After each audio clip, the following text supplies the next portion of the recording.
Wisconsin university के साइंसदान गुज़िश्ता कई बरसों से नेपाल की शीचन दार्जिलिंग खानका में बौद्ध भिक्षु राहिब मैथ्यू रिकॉर्ड नामी शख्स के दिमाग का मुताला कर रहे हैं। मैथ्यू रिकॉर्ड मॉलिक्यूलर बायोलॉजी के माहिर और डॉक्टर भी हैं। वो दलाई लामा के ज़ाती मुशीर और उनके मुतरज्जिम भी हैं। 74 साला मैथ्यू के दिमाग के मुताले से हासिल होने वाले नताइज देखकर साइंसदान दंग रह गए। मुहक्किकीन ने रिकॉर्ड के दिमाग का न्यूक्लियर MRI किया जो 3 घंटे तक जारी रहा।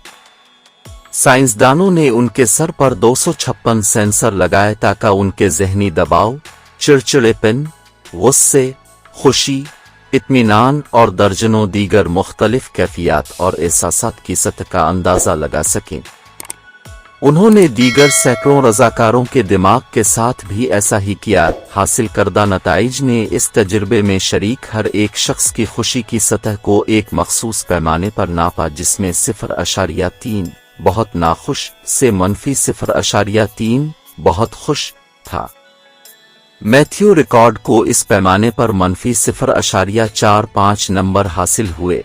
मतलब ये हुआ कि मैथ्यू इतने खुश थे कि उनकी खुशी का नंबर इसे नापने वाले पैमाने पर भी दस्तयाब नहीं था, और यूं उन्हें दुनिया का सबसे ज्यादा खुश आदमी करार दिया गया। क्या आप खुद को एक खुश इंसान समझते हैं?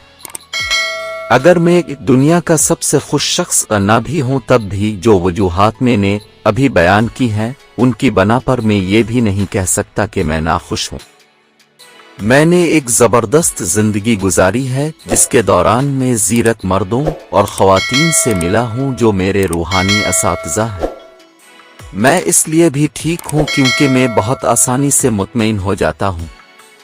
मैंने अपनी किताबों और तस्वीरों से हासिल होने वाली तमाम रकम इंसानियत की फलाह के लिए अतिया की है।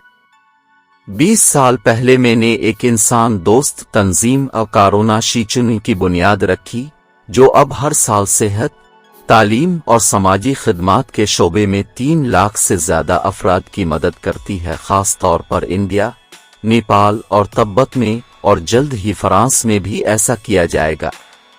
और ये मेरे लिए इत्मीनान की एक बहुत बड़ी वजह है। रूहानी मश्क की बदौलत मैं ज़ाती तौर पर ज़िंदगी के हर लम्हे से लुत्फ़ अंदोज़ होता हूँ और दूसरों की खिदमत में हाजिर रहने की कोशिश करता हूँ। खुशी का राज क्या है? सखावत और हमदर्दी। खुशी की तलाश में खुद गर्जी काम नहीं आती, ये एक हारने वाली सूरत हाल है। आप अपनी जिंदगी को भी मुश्किल बना देते हैं और दूसरों की जिंदगी भी खराब कर देते हैं, जबकि जज्बा इसार कामयाब होने की सूरत हाल बना देता है। इसका मकसद ये है कि दूसरों को खुशी मिले और उनके दुखों का अजाला किया जा सके, और बदले में इंसान नेक और मेहरबान बनकर बड़ी खुशी महसूस करता है। ऐसी मजीद अच्छी वीडियोस देखने के लिए इस चैनल को सब्सक्राइब कर ले। शुक्रिया।